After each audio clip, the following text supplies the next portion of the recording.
तो इस वक्त जो इंडियन पार्लियामेंट है उसमें एक नक्शा लगाया गया है। भारत खिते का अहम और मुआशी शराकतदार है। अब इंडिया की तरह इसराइल जो है उसने भी ग्रेटर इसराइल का नक्शा जारी कर दिया है। एक नई जंग नजर आ रही है और हम कहीं उस जंग में न फंस जाएं। इसराइल का जिक्र हो, नेतन्याहू की बात हो और उसके हम नवाला हम प्याला नरेंद्र मोदी का जिक्र ना हो, ये हो नहीं सकता। इंडिया ने देखा कि ये बड़ा जबरदस्त मौका है, लोहा गर्म है, लोहा गर्म है, पहुंचो चोट करो पहुंचो। और उधर से देखा उन्होंने कि इंडिया आना चाह रहा है, पाकिस्तान को तकलीफ होगी, आ जाओ आ जाओ आ जाओ। और अखंड भारत का जो नक्शा है उसमें कौन कौन से ममालिक शामिल हैं? पाकिस्तान, कश्मीर, अफगानिस्तान, बांग्लादेश, भूटान, नेपाल, श्रीलंका, बर्मा, मालदीव। भारत सबको पीछे छोड़कर टॉप पर जा पहुंच जाए। फारिस साहब, आपको लगता है कि टेंशन को रोकना, या अभी आप बात कर रहे थे कि मुज़ाकरात के जरिए कोई रास्ता निकालना चाहिए? ग्रेटर इजराइल ये कोई मामूली चीज नहीं है। इंटरनेशनल कम्युनिटी जो है उसको थोड़ा सा इसको सोचना चाहिए। यानी कि पूरा जो साउथ एशिया है वो इंडिया का कहता है जी कि ये अखंड भारत है और ये इसको हमने अपनी टेरिटरी में शामिल करना है, इसलिए उन्होंने अपनी पार्लियामेंट में ये नक्शा लगा दिया है। ग्रेटर इसराइल का जो ख्वाब है आज का तो नहीं है। आपको पता होना चाहिए कि जो ग्रेटर इसराइल का नक्शा है उसमें कौन कौन से ममालिक शामिल हैं। उसमें फलस्तीन शामिल है इंक्लूडिंग गजा, सीरिया शामिल है, लेबनान के बहुत से इलाके शामिल हैं, जॉर्डन शामिल है, इजिप्ट, मिस्र, इराक और सऊदी अरब का कुछ इलाका शामिल है और थोड़ा सा इलाका तुर्की का भी शामिल किया उन्होंने। ग्रेट गेम एक दफा फिर शुरू होने वाली है। 1967 में मस्जिद अक्सा पर कब्जे के बाद इसराइल के सबसे बड़े मजहबी पेशवा, जिन्हें वो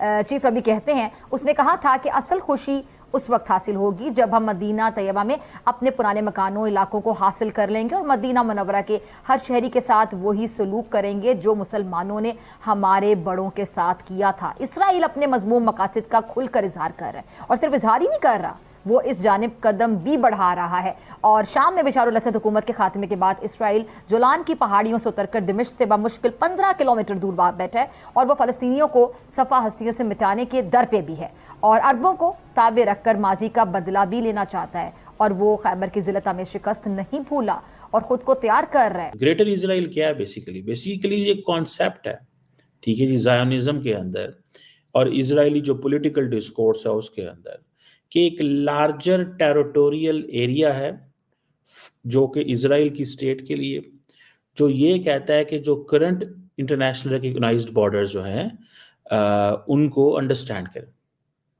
इन बॉर्डर्स को एक्सपैंड करना है, ठीक है जी। इसमें हिस्टोरिकल, रिलीजियस, जियोपॉलिटिकल रूट्स की बात की जाती हैं और इंटरप्रिटेशन की बात की जाती है। और जो ग्रेटर इजराइल है ये बहुत सारे इसके प्लान्स माजी में भी दिए गए हुए हैं। सो बेसिकली ये सारी की सारी वो कहते हैं कि जो कॉन्सेप्ट है ग्रेटर इजराइल का, ये बाइबल में पाया जाता है, तोरा के अंदर पाया जाता है। और वो कहते हैं कि ये वो लैंड है जो प्रॉमिस की गई थी to the descendants of Ibrahim, यानी कि इजराइलियों को। और ये जो बिब्लिकल बाउंड्रीज हैं इस लैंड की, उनको हेब्रो जो है उसमें एक्सप्लेन किया गया है कि जो रिवर नाइल है इजिप्ट के अंदर और जो वेस्ट के अंदर जो नहर जो दरियाए फरात है, ठीक है जी, उसकी ईस्ट तक ये आते हैं। सो आप ये समझ लीजिए जितना भी मॉडर्न डे फ़लस्तीन है ये सारी की सारी West Bank and Gaza, Jordan के कुछ एरिया हैं, लेबनान के कुछ एरिया हैं, सीरिया एंड इराक। आपको पता है सीरिया तो उन्होंने ख़त्म कर दिया।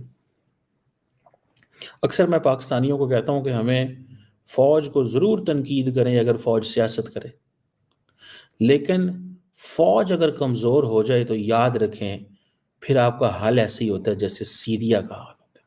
मैं जब देखा कि सीरिया के जितने एसेट्स थे इजरायली एयरफोर्स ने तबाह कर दिए, कि अगर HTS पावर में भी आ गई है तो HTS कुछ ना कर सके। आप देख रहे हैं ग्रेटर इजराइल की बात को, ठीक है।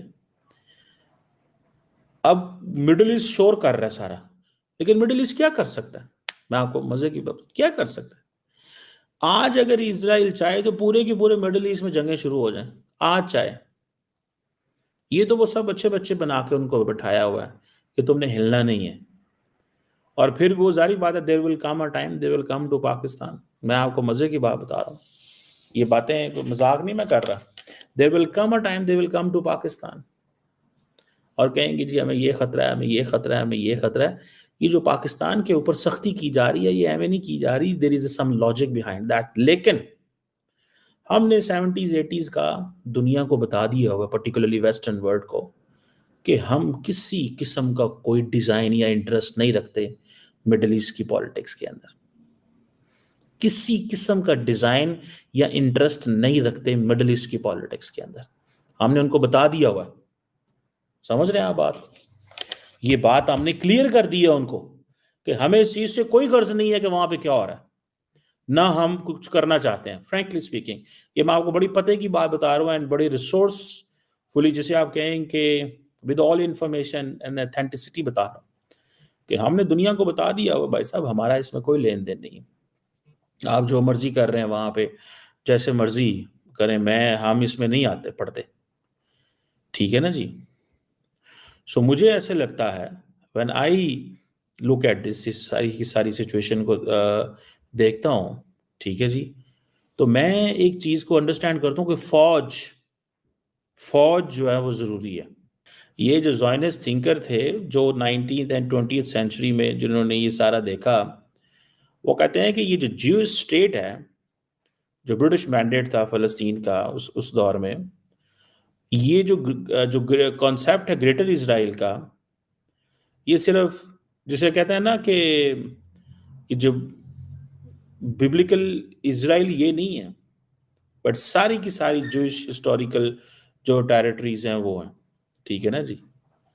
सो मुझे ऐसे लगता है, मुझे ज़ाती तौर पे ऐसे लगता है, मैं जब देखता हूँ कि एक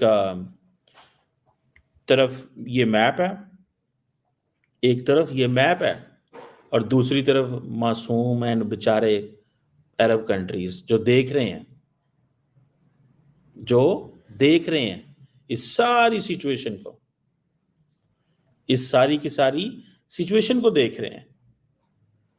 नमस्कार दोस्तों, भारत में चल रहे लोकसभा चुनाव के बीच नई संसद में लगी अखंड भारत की भिन्नता चित्र को लेकर पाकिस्तान में विवाद खड़ा हो गया।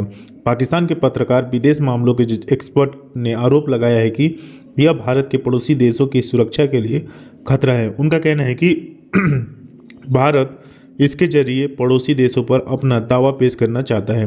पाकिस्तान के पत्रकार हामिद मीर ने जियो टीवी के अपने टॉक शो में सवाल किया कि अगर किसी देश की संसद में एक ऐसा नक्शा लगा दिया जाता है जिसमें कि वो 5 से 6 पड़ोसी देशों को शामिल कर लेते हैं, यह खुल्लम खुल्ला कह रहे हैं कि पाकिस्तान, अफगानिस्तान, बांग्लादेश, श्रीलंका, नेपाल, भूटान ये सब भारत का हिस्सा बन जाएंगे। क्या पाकिस्तान के पास कोई अंतर्राष्ट्रीय फोरम है जहां वो जाकर कह सके कि हमारी सुरक्षा खतरे में है, हम खतरे में हैं, हमें आप बचाएं?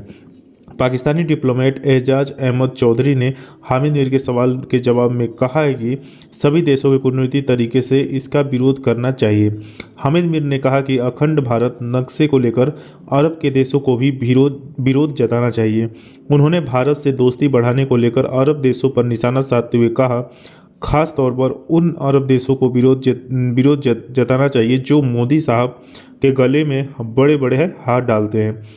उनसे कहा जाए कि आप इनसे दोस्ती रखें, लेकिन देखें कि आपके बारे में क्या कह रहे हैं। उनकी इस बात पर पाकिस्तानी डिप्लोमेट एजाज अहमद ने कहा कि अरब के देश फिलहाल भारत के साथ अपना व्यापार बढ़ाने में लगे हुए हैं। वो ये नहीं देखते कि भारत उनके बारे में कैसी राय रखता है। उन्होंने आगे कहा, भारत मानता है कि आज से कई 100 साल पहले जो अरब यहाँ आए थे वो घुसपैठी हैं और उसको हमें मारकर या किसी भी तरह देश से निकालना है, और ये हो रहा है। आपने देखा कि भारत के मुसलमानों की हालत कितनी खबर है। टॉक शो के दौरान पाकिस्तान के वकील और अंतर्राष्ट्रीय मामलों के जानकार अहमद बिलाल सूफी ने कहा कि अगर कोई देश कोई नक्शा जारी करता है और अगर कोई देश उससे सहमत नहीं है तो उसका कानूनी कर्तव्य है कि वो प्रतिक्रिया दे। अगर देश प्रतिक्रिया नहीं देता है तो इसका मतलब है कि वो चुपचाप इसे स्वीकार कर रहा है। उन्होंने कहा यह बेहद खतरनाक है जिसमें एक देश अपने आसपास के सभी पड़ोसी देशों पर कब्जे का इरादा रखता है। भारत अपने आसपास के सभी देशों पर अपना दावा चाहता है। यह अंतर्राष्ट्रीय कानून के तहत सीरियस डिप्लोमेट है। यह भारत का बहुत खतरनाक तेवर है। इस तेवर का जवाब देना बहुत ज़रूरी है, क्योंकि अगर आप ये नहीं करेंगे तो माना जाएगा कि आप इसे स्वीकार करने की तरफ बढ़ रहे हैं। बिलाल सूफी ने उत्तर प्रदेश के मुख्यमंत्री योगी आदित्यनाथ का जिक्र करते हुए कहा कि भारत में आधिकारिक तौर पर एक नैरेटिव बनाया जा रहा है कि हम अखंड भारत बनाएंगे।